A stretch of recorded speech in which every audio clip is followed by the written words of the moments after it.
Det her, det er så det, jeg har lavet, mens vi har haft det her databaseforløb. Og i hjemmesiden her, der kan man så tilføje navn, og det gør vi her. Så vi ser, at den popper op hernede. Og vi kan slette et ID, altså et navn ved hjælp af ID, og det gør vi her. Så er den væk, og så kan vi også bruge checkboxe til at slette flere ID'er.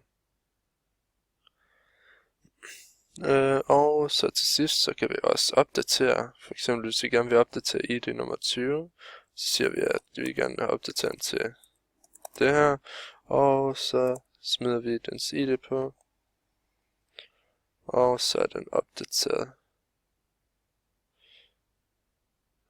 Og bum bum. Der er også, hvis man nu kun vil opdatere efternavnet, men vi gerne vil lade fornavnet være, så kan man bare gøre sådan her, og sådan der. Så beholder den navnet, og udskifter efternavnet her. Ja, og så om til koden. Den var der. Det første vi gør, det er at vi inkluderer vores datafil, og det er så her, hvor vi connecter til serveren, og giver den vores user og password, og så giver den database, som den skal hente det fra. Så vi starter med at lave et variabel, og så siger vi new MySQL. Det står for at fortælle, at vi connecter til den her database. Og så siger vi, at det er den her server, som vi havde defineret i den her. Og det er det samme i user, password, og så hvor den kan finde den her tabel. Så laver vi en ny variabel, og til den der laver vi en query til den her, hvor vi så vælger de variabler, som der er inde i databasen. Så jeg har en, der hedder ID, fornavn og efternavn. Og så siger vi, at vi vil hente den fra det sted, som hedder elever i databasen. Så laver vi en while-funktion her, hvor vi henter hver af de der ID, fornavn og efternavn. Og til den, altså jeg har jo også lavet de her checkboxe her. Så de bliver printet ud sammen med de her variabler. Så det her vi har form method post. Så har jeg lavet en input type checkbox, og så har jeg lavet navnet om til et array. Og så har jeg givet værdien row id. Så den her checkbox her, den har værdien 1 i det her tilfælde, og 2 i det her tilfælde. Den henter hele tiden variablen fra det navn og id. Og så printer vi bare det her. Det unikke id er, og så bruger vi punktum til at adskille mellem tekst og variabler. Og row id, det er så, hvor den henter id'en fra databasen, som er her. Og det samme gør vi så for fornavn og efternavn. Og så afslutter vi det hele her. Og så har jeg bare lavet en knap her. Det var så der, hvor vi printer det ud. Nu har vi så den her slet checkbox. Først tjekker vi, om der er blevet trykket på knappen, som hedder sletbox. Den er her. Og så tjekker vi, om der overhovedet er blevet tjekket nogle af de her checkboxes.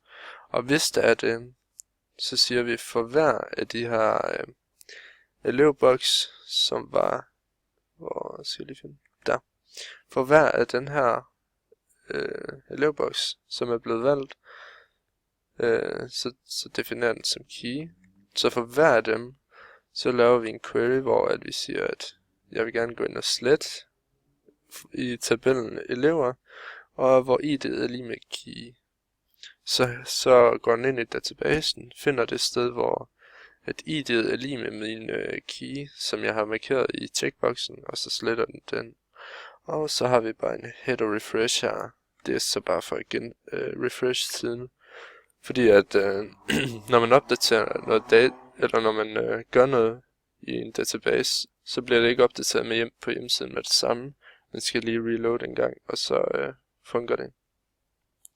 Og hvis ikke den har hvis der ikke er blevet valgt noget, så ekkoer den bare, du har ikke valgt at slette noget. Og det kan vi også se her. Du har ikke valgt at slette noget. Ja, og så kommer vi ind i noget HTML, smider menuen ind, det er ikke, ja. Så kommer vi til det her formfelt her. Det er så vores indsæt, som vi har her. Og ja, der laver jeg også bare et inputfelt, og så, eller laver 2 inputfelt med navn og efternavn, og så smider jeg en knap på. Og den her, den har noget specielt. Den har nemlig det her, der hedder action inset data.php. Og det den gør, det er bare, at den redirecter til en side, som hedder insetdata.php, som jeg har her. Og det er så her, at jeg udfører alt det her koden som indsætter. Så det første vi gør, det er, at vi tjekker, om der er blevet sat, om der er blevet trykket på knappen. Hvis der er det, så laver vi en variabel som hedder $nynavn, og så henter vi den fra post. Det samme gør vi med efternavn, og så connecter vi til serveren her igen, og så sker der noget her, som er, det er sådan det eneste, der har noget med databasen at gøre, som sådan. Så går vi ind og laver en query, og siger insert into, så siger vi, at vi gerne indsætte noget data, og det er så i elever, vi gerne vil indsætte data i, og det er de her 2 variabler, som er inde i, det er det, som der er inde i databasen. Det er de her 2, vi gerne vil indsætte i.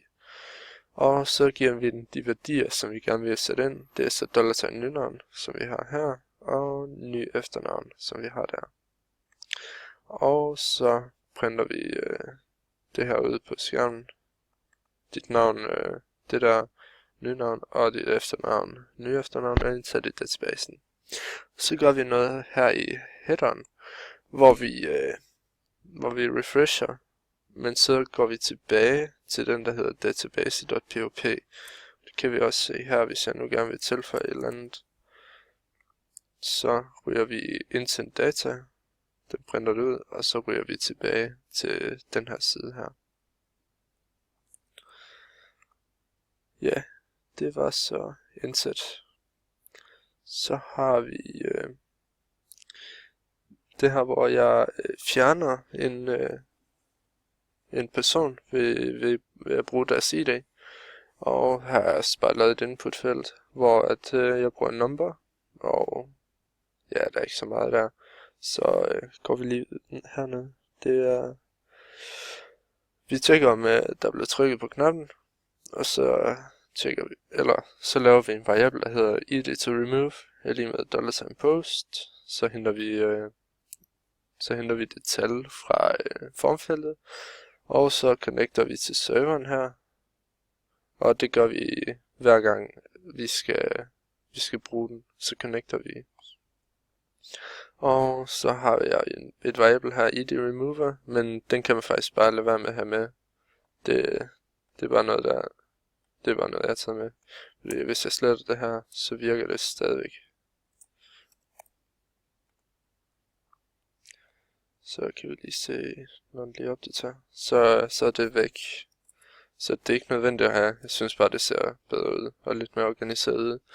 Og så siger vi, at vi gerne vil slette fra det sted, som hedder elever, altså databasen. Og hvor id er lige med vores id to remove, som vi har heroppe.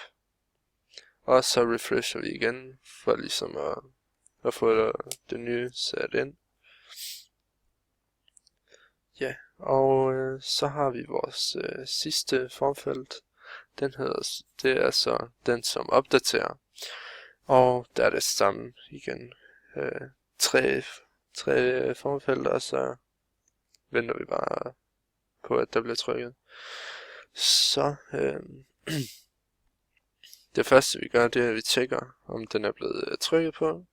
Så laver vi et nyt variabel for hver af de her 3 ting i formfeltet. Her der connecter vi igen med alt det her server, user, password og hent fra. Og så har vi vores if statement her. Hvis efternavn ikke er tomt, og det er så det her udråbstegn, det betyder ikke tomt. Hvis det formfelt, der hedder efternavn 1, ikke er tomt, så skal vi så går vi ind her og siger, eller en query, og så siger vi update til elever, og så sætter vi efternavnet til last name to update. Og her er det vigtigt, at man har de her apostrofer med, fordi at ellers så tager den bare variablen, og ikke selve teksten, fordi det er teksten, vi gerne vil have fat i. Det er også det, der skal på skærmen, og ikke variablen. Og så sætter vi efternavnet til det her, som var vores variabel heroppe, og hvor id'et er lige med id to update, og den var heroppe. Og det samme gør vi så for navnet. Igen, hvis det ikke er tomt, så gør vi så, der vi laver en query, opdaterer elever, og så sætter vi fornavnet til den her variabel heroppe, og hvor id'et er lige med id to update, som var her og heroppe. Ja, og det der er vigtigt, når man connecter til de her, eller ikke når man connecter, når man skal lave queries og sådan noget, så alt det som databasen, eller som MySQL skal tolke, det skal være med i caps. Det må ikke stå med småt, fordi så virker det ikke. Og det her kode, det gør, det er, at hvis jeg nu kun vil opdatere navnet, så opdaterer den kun navnet, fordi at hvis jeg efterlader det her felt tomt, så kører den bare ikke det her script igennem, fordi at det er kun hvis det ikke er tomt, at den kører det her igennem. Og så igen, så laver vi en refresh, hvor vi bare opdaterer siden igen. Ja, det var så